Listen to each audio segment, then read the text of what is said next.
Allahu Ekber, Allahu Ekber.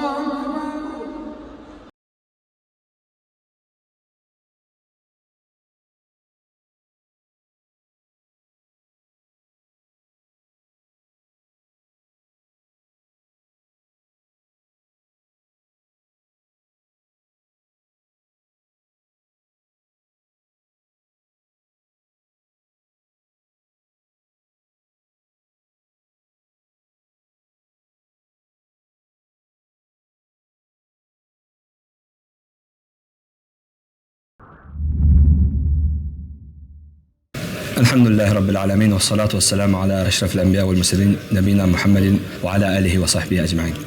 Üseyd müəllim, selamun aleyküm ve rahmetullah. Aleykümselam. İstəyərik ki, bu gözəl fürsətdən istifadə edib bizə bir fayda verəsən. Uca Allah Quran-ı Kərimdə buyurur ki, "Men amilə salihan min zəkerin ev unsə, felenuhyiyennehu hayatan tayyibə."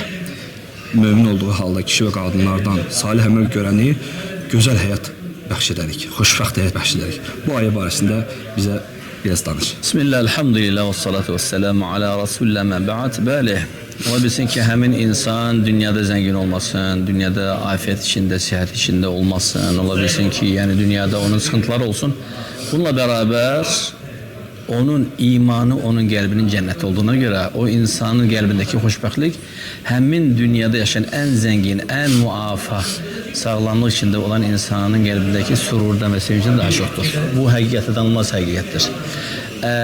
Ona görə subhanallah mömin zəngin ola bilər. Afət içində də ola bilər. Kasıb da ola bilər. Afət içində ola bilər. Yəni xəstəlik içində ola bilər. Bütün hallarda qəlbində daima sürur və xoşbəxtlik ki, insanın bütün həyatının enerjisi də oradan gəlir. Və lenuhyiyennehu hayatan tayyibə. Sanki biz ona həyatı yeniyərik, yəni dirildərik. Məhz o qəlbdən doğur. Yəni qəlb narahatdırsa ona heç nə kömək edə bilməyəcək. Qəlb əgər səadət içindədirsə, bundan sonra ona heç bir qorxu yoxdur. Əhsən, cəzakallah xeyran. Allah subhanahu taala sənə bərəkət versin. Allah subhanahu taala elm tələbələrimizi qorusun.